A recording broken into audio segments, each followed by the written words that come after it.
Hello, if you're receiving this message, it is because you are registered for one of my English classes. My name is Professor Ortiz, pronouns she, her, hers, and I want to welcome you to spring semester 2022.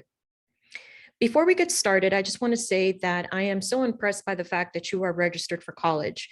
You know, we are still going through a pandemic and suffering the repercussions of a pandemic. And so, if there's anything that I can do to ensure that you can pass this class, let me know. I know that I'm going to require some patience from you and vice versa. So, we're in this together.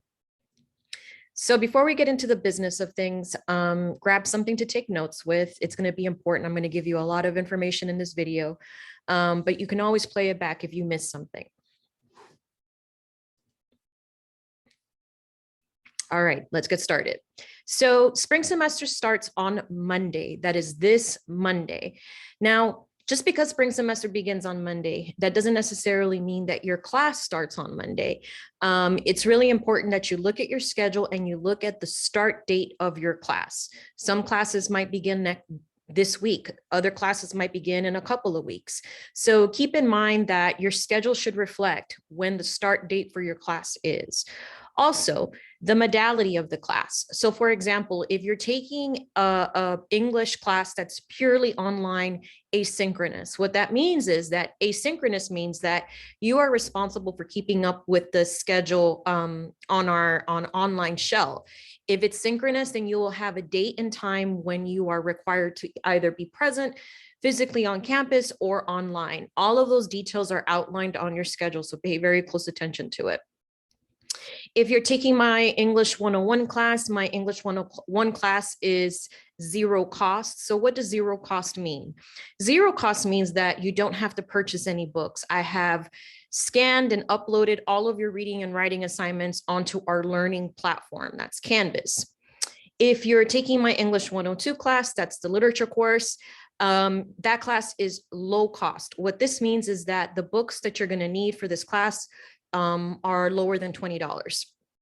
And all of this information you can find on your syllabus. So along with this video message, I'm going to send you a hyperlink for our syllabus.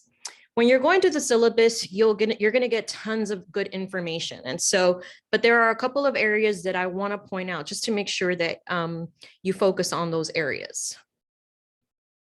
All right. So in your syllabus, you're going to find information like how to email me. You'll get information like when are we having office hours. So if you need to talk to me one-on-one, I'm holding all of my office hours online this semester, and all that information will be outlined on your syllabus. But there's a section in the syllabus that's called student learning outcomes. Why should you pay attention to student learning outcomes? Well, those are the learning outcomes that you need to have demonstrated competency before you're able to pass the class. Every class level has different student learning outcomes. So I'll talk a little bit more about that on the first week of our class. But essentially, all of the assignments that you're going to be working on for your class measure whether or not you're going to meet these student learning outcomes. And there are very specific assignments that are going to measure whether or not you're meeting these student learning outcomes. But don't fret, we'll work it through it once we get there, okay? Some other really great information on the syllabus is all the free services that our institution has available for you.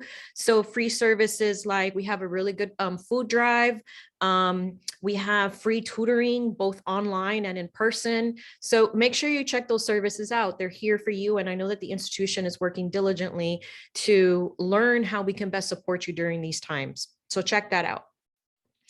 Another really important thing is when you go to Canvas, you're going to open up and you're going to see a home page. And in the home page, you'll see me describe like, what is the curriculum about? Why did I design it in a particular way? What's the theme?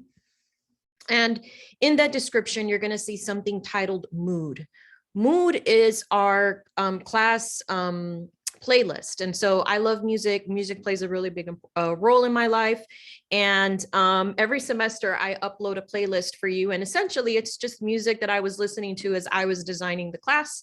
And I've uploaded that for you. But in the past, students have sent me other recommendations, and I have supplemented some of my music with some music that students have suggested before. So if you are offended, or if you don't like uncensored music, you can ignore mood. It's just a way of building community and culture. But if that's not something that you like, then don't worry about it. You can ignore it. You don't have to do anything with it. What I want to make sure that you do is that when you are on Canvas and you're trying to figure out, well, what do I have to do? What assignments do I have to turn in? You're going to want to go to modules. That's MODULES. Modules is the place where I have organized our curriculum for this semester by week. Now, why is it important to go to modules? Well, sometimes Canvas does some like weird things as we're transferring, transferring one shell to another shell, and there's very little I can do to control that unless you tell me that there's something weird happening, and please do.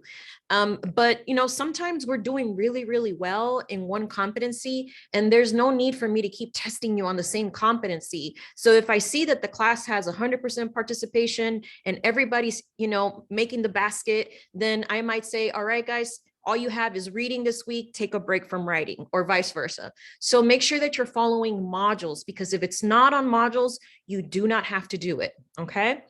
What's some other information that I can give you? Oh, every week, I send you either a video telling you what's coming up, or I'll send you a video recapping what we've learned that week, or what are some of my observations for the class. And I will upload those onto announcements. So announcements is where you'll get like those weekly videos where I'm giving you, maybe sometimes the class is asking very similar questions. And so I'll make a video explaining to you, and I'll also share screen and show you examples and stuff like that. So you can find those videos under announcements. Normally, if my brain isn't overwhelmed, I send you a little message on inbox and I let you know that there's a new video on announcements that you should check it out. Let's see. I think that's all I have so far, but if you have any questions, please feel free to reach out. My email address is as follows. That is ortizji@laccd.edu. That's ortizji@laccd.edu. Welcome to spring semester 2022.